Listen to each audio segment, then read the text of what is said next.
Today, Baba talks about Alokik languages.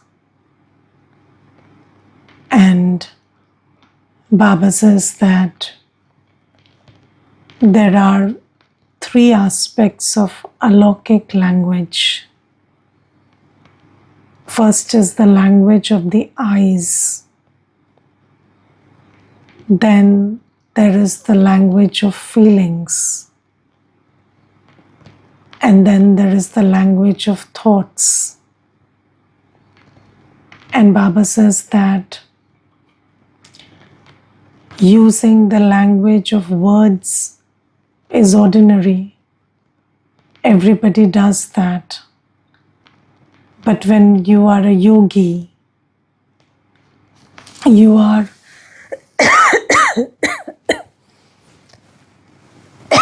excuse me.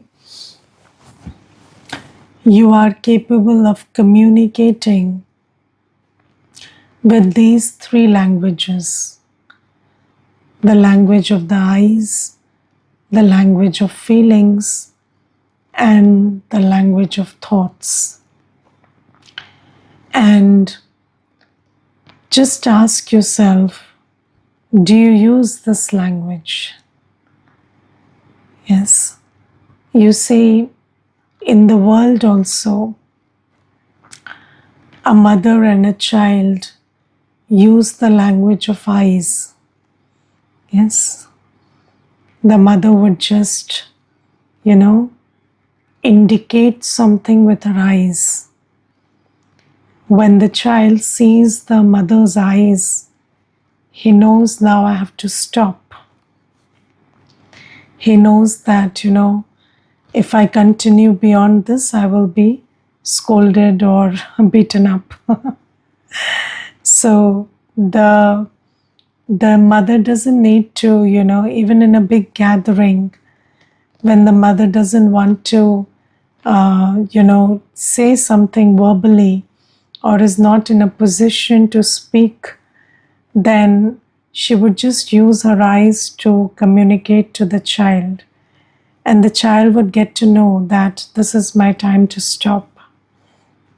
And Baba says that, earlier, so you see, we use the language of eyes, the language of feelings, the language of thoughts anyway. It's not that we don't use it, but our scope of use is very limited. So only where our minds are and hearts are attached, there these languages work, is it not? So in relationships where there's deep attachment, long-term attachment, in those relationships these languages are working.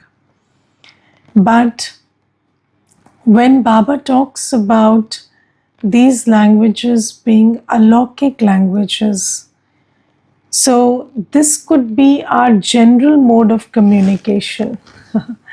So, with everybody you could communicate like this. So everybody would get the indication of your eyes, and everybody would understand the language of your feelings and thoughts, and you could use it as a substitute for verbal communication. So Baba says, this is how a spiritual yogi can operate. And just think about, let's begin with the language of words. Then we'll go to these other aspects. So there are some people who are very good with the use of words. Yes. And they really communicate what they want to communicate. Sometimes, you speak something and then you say that I was misunderstood. And we are not talking about very subtle signs or something, but even when you're speaking through words, there is a lot of misunderstanding that's happening. And many a times people say that, I wanted to say something, but it didn't get communicated very well. Have you come across that thing? Yes. Now, what happens in this case is what you're thinking, feeling, and saying, or your intentions, your feelings, and your words, they don't match. And that's why there is a gap in communication. So if you are not in internal harmony, then your words will, although maybe the words are very clear, but the words don't send a clear message. Because you see, the law says that 90% of our communication is non-verbal. So while you are talking, your intentions and your thoughts and your vibrations are also talking. So maybe you are talking with the mouth and saying something, and then your intention and your vibration and your thought is the complete opposite of what you're saying. Then what happens is those subtle aspects, they hit the person faster than your words. Yes, your vibrations, your thoughts are reaching the other soul faster than your words. And then they are getting what you are intending or what you're thinking. And then they are also hearing what you're saying. And then they become very confused.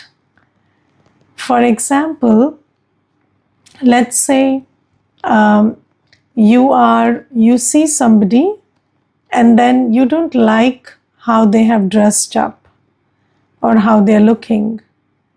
And then because you are so, you're very body conscious and you got very unsettled with their look.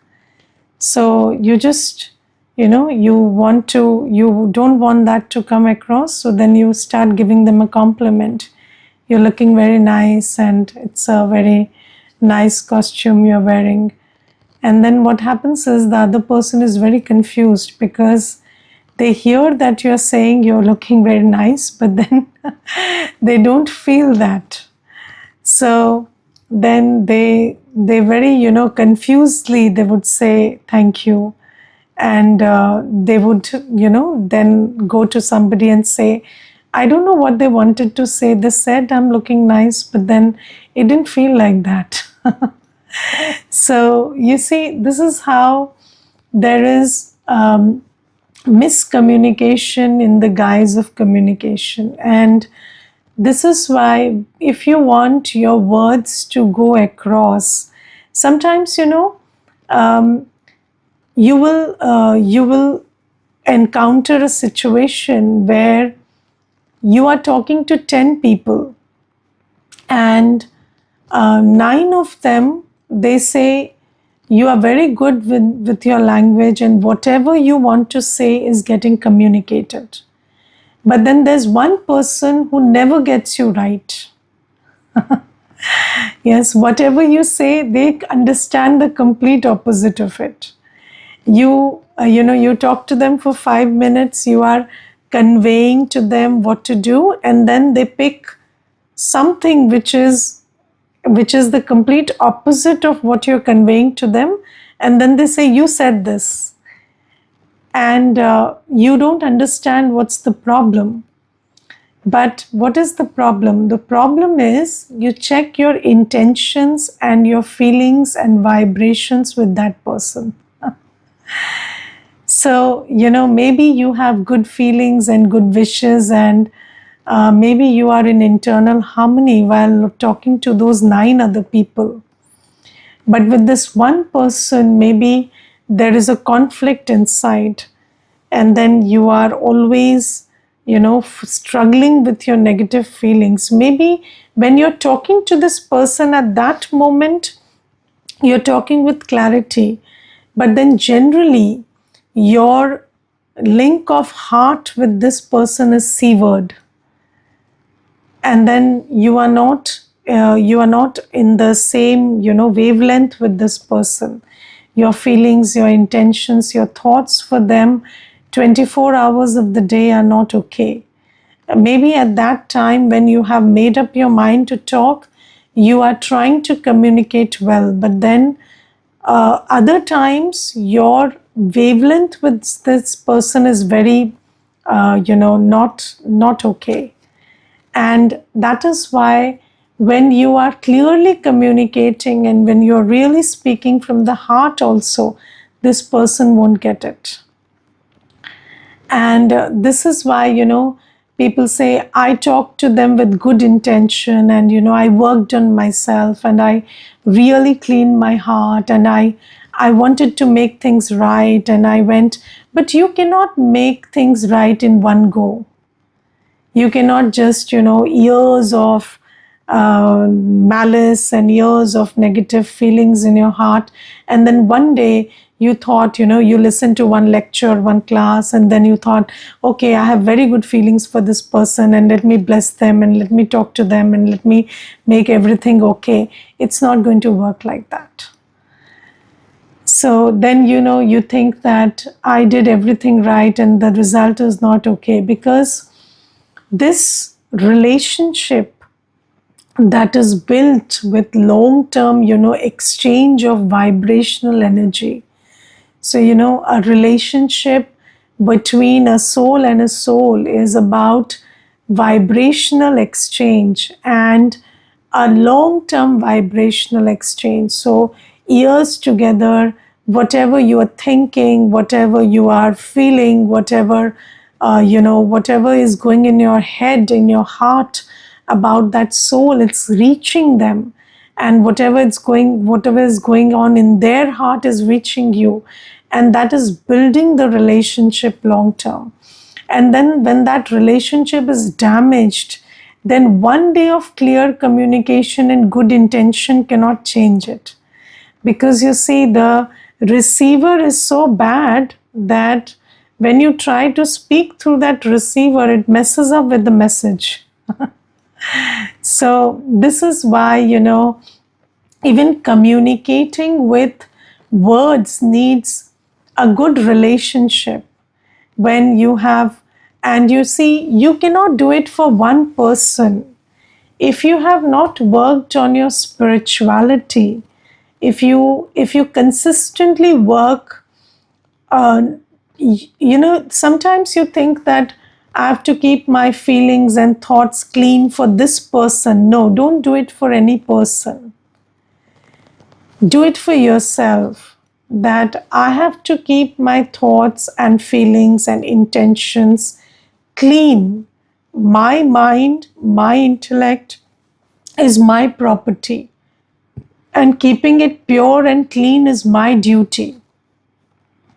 This is my duty towards myself. And this is spirituality. Spirituality is not some kind of tact that you use for others, or you use to, better a situation. No. A relationship, a situation is a byproduct. That getting better is a byproduct of your spiritual stage. But when we say spirituality, it means you're not doing it for any situation or any person. You are doing it based on self-realization that I am a soul and I want to keep my mind and heart clean. And when you do this work within yourself, then whatever you say to the other person gets communicated right. And over the years, it's not an effort of 1 day, 2 day, no. When you just keep your heart and mind clean, irrespective of who is in front of you or what situation is in front of you, you have made it your personal agenda to keep your mind and heart clean and pure. And when you do that for yourself, then even when you communicate through words, those words will reach give the message right. And I think, first we need to master this. So Baba is talking about Alokik language, but then let's talk about Lokik language first. So let's master this first. And then Baba says, talking with your eyes. And you see, um, in the Brahmin family with Baba, there is this system or practice of drishti. And you see, we give drishti to each other, and we take drishti from Baba. And this giving and taking of drishti is a very powerful mode of communication. And you see, biologically also, your eyes are the only organs of your body which do not have a filter. Your nose also has a filter, and what you eat also gets filtered, and everything, your body filters everything. But then your eyes have no filter. Your eyes are, whatever goes in can go inside. So it has no filter. And Baba says that, your eyes can communicate what is there in your heart. And when you have a clean and pure heart, and your heart holds good wishes and good feelings, then you can communicate it through your eyes. So just by giving pure loving drishti, you could communicate to someone that, I care for you and I'm there for you. And you see, even in the Brahmin family, or anywhere, in the Lokik family also, the most important, the biggest problem these days that comes up is misunderstanding, doubt, or, lack of trust. And then if you have an honest heart, and if you have good feelings and good wishes, and then your eyes speak that language, then in that language, in that exchange of love and respect through the eyes, all those misunderstandings, doubts, mistrust can melt away. And then we could all work together as a group. And this is very important. And then also, not just the eyes express what the heart feels, but also eyes can give indications, just like I gave the example of a child and a mother. So you could just indicate something with your eyes also. So Baba sometimes tells us that you should have mukti in one eye and jivan mukti in another eye. Yes, and when you hold the soul world, the world of peace, and the world of happiness, Satyug, in your buddhi, then when you are giving drishti to somebody, then they will also have their yoga with the soul world and with Satyug. And I remember, there was this one time when I was not, my mind was all over the place, and I was not in a state of concentration. And then there was this sister, and she was in a very good state, and she just made me sit down, and she said, just take some drishti from Baba. And suddenly, my mind became very concentrated, because your eyes have that power that when somebody, whatever somebody is holding in their buddhi, or whatever somebody's stage is, you could indicate that through your eyes, and the other soul would get it and stabilize themselves in that state or in that direction through your eyes. So, and in spirituality, I think, so you see, even when somebody has some idea, then you're listening to that, but then if you're looking into their eyes, you can get what they are holding in their awareness. It's a very interesting thing that when the teacher is talking in the class, then if you're looking at their eyes, then the idea gets communicated through the eyes also. Not just through words, but you get the idea through the eyes, because the soul can use the eyes for communication. Just like the body has the mouth, the soul can communicate through the mouth and the eyes equally. And then there is the language of feelings. Now you see, it is said that the face is the index of the mind. Yes. And the mind is when we talk about feelings, we are talking about the mind. And whatever feelings, whatever good feelings, bad feelings, feelings of anger, feelings of negative or positive, whatever you have in your mind, it gets communicated through your expressions of the face. Yes, so when Baba talks about the language of feelings, Baba is talking about the language of the face. And when you have feelings, it gets communicated through your expressions and your face. So, when you see somebody's face, you can see whether they are happy, whether they are sad, whether they are angry, whether they are in love, whether they are hungry, whether they are, you can see all of that on the face. And Baba says similarly, you can communicate your feelings through your face. So when you have feelings of happiness and bliss and power and love inside you, or purity, it gets communicated through the face. And then this is also a mode of communication where the other soul will get those feelings. You don't have to say I love you. Your face will say I love and I care for you. And you don't have to say I'm happy. Your face will say that I'm very happy. So, I remember there was this one Mata, and she once said that usually when we go somewhere, then the first question we ask is, how are you? Yes, but she said when we come to the center, we never ask, how are you? Because when we see you people, we know you're good, you're happy.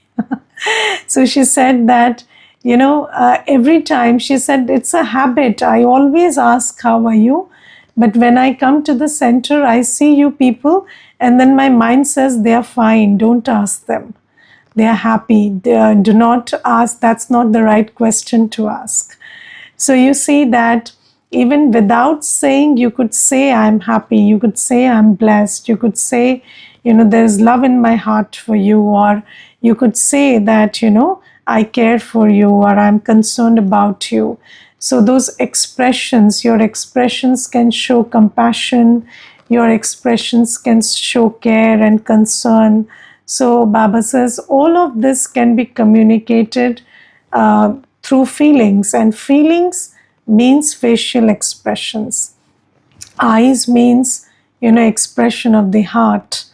And then third thing Baba says is the language of thoughts.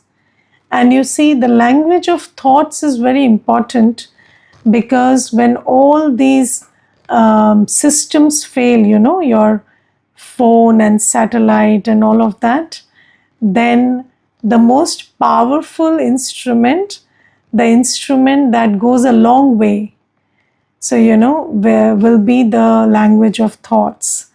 Because when you use the language of thoughts have no boundaries. You can have a thought about somebody who is sitting in a very distant land, and that thought will reach them. And you don't need any wireless, any satellite for that. And Baba says that ultimately, all these science and technology will not help you at the end. So it is the language of thought which will help you in the end. And especially about communicating with Baba. So how do you practice all these languages? You practice with the one who knows the language. For example, you want to learn English. How do you learn it? You talk to somebody who speaks good English, and then you slowly start talking. So similarly, Baba is the one who uses the language of the eyes. Baba is the one who uses the language of feelings. And Baba is the one who uses the language of thought. And when you sit in silence and you try to listen to Baba's thoughts, then you also start communicating in thoughts.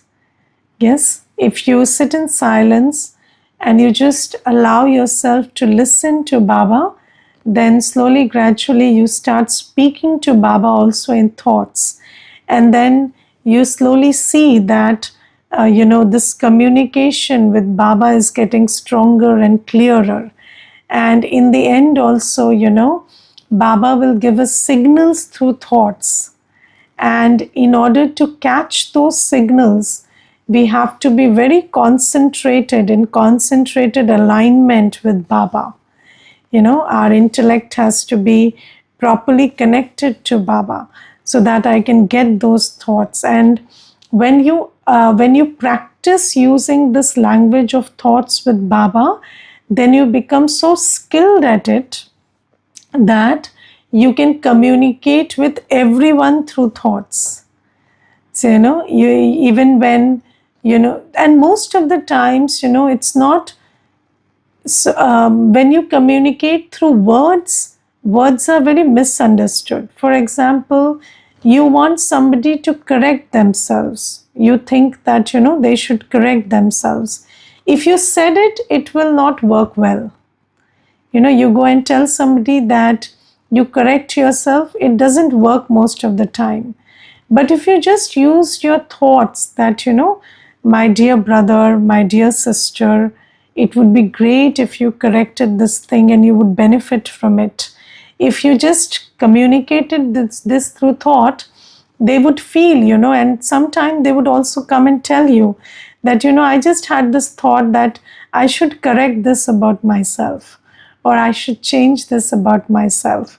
And you could just sow that seed of thought every day and keep watering it, and that thought will reach somebody. But then how does the heart or the feelings or the thought have power? Only when they are pure. So if I remember Baba a lot, and if I only remember that which Baba speaks, that which Baba says, and I don't remember any bodily being in the world, I don't remember the situations of the world. So they are all there. I deal with them. But my heart, my mind, my feelings are all full of Baba and Baba's knowledge. Then, these things start getting purified. And then when your heart is pure, your mind is pure, your feelings are pure, then they have power. And then, you will be able to communicate through your thoughts, your feelings, and your heart, your eyes. So Baba says that you need to sit in sweet introversion. Just sit with Baba in the cave of your inner world, and just keep churning what Baba says, and keep talking to Baba, and keep being with Baba. And then your internal world will be so pure, because Baba is the ocean of purity, love, peace. So your inner world will be full of these virtues and powers. And then your eyes, your feelings, your thoughts will have that power of purity. and they will actually reach where you intend them to reach. Now, if you want to send this message to somebody, correct yourself, because you are disturbed by them, then they will not get that message. Because if you are disturbed by somebody, you are a weak soul. And a weak soul's thought doesn't have power. So if you want your thoughts to have power, first, forget the bodily religions, relations, forget the bodily world, and just, remember Baba. And when you just remember Baba, only then will your heart have the power that, your feelings will have the power, because the power of remembrance is there. And then your everything will have the power of purity. And then when you connect to any soul, any situation, that communication will be very effective. So this is something that Baba talks about. And then Baba also talks about the mantra of Hum So Soham. So in the world it is said, Hum So Soham means that I, the soul, come from Baba and go back to Baba. So I am God and God is me. But then Baba says that is a very wrong belief. Because you see, if you are God, then how can you be better than yourself? Because God is the best. So if you think you are the best, who will make you better than yourself? So Baba says this is the biggest, error. When you think, when we get depleted, when the soul loses power, and still the soul believes that I am God, then how will you rise above yourself? So Baba says, I am the one who uplifts you. And if you say, I don't exist, you and me are the same, then how will you uplift yourself with my help? So this is something. And then Baba says the true meaning of Hum So Soham is, I was the deity soul, I became the warrior soul, then I became the merchant in Copper Age, then the Shudra in Iron Age, and then I change. Baba comes and changes me into a Brahmin and into a deity. So Baba says this is the true meaning of Hum So Soham. So Hum So Soham means I was and I become. So I was the deity and I become the deity. Not I was God and I will become God. No. I was the deity soul. Then I took 84 births and I changed into an ordinary impure soul. And then I will become the deity. So Baba says it is very important to remember your elevated form. It is very important to remember that you were the deity. But it's not important to remember you were God. Because if you remember you were God, then who is going to make you a deity again? So Baba says you remember that you were a deity, you took 84 births, you became ordinary, and with the help of God, you can again become a deity. So you need to have faith in yourself. And for that faith in yourself, you need to remember that you were the deity who changed into ordinary, and you will again become the deity. But you also need to remember that you're not God. Because if you are yourself God, then who will change you from a human to a deity? When you have become ordinary, when you have become depleted, you do not have the power to change yourself into a deity. So then you need Baba, then you need the one who changes you into a deity. And you also need the faith that yes, I was the deity and I can become the deity. So Baba says, you need to be free from the wrong meaning of Hum So Soham and also get the right meaning of Hum So Soham. Okay, Om Shanti.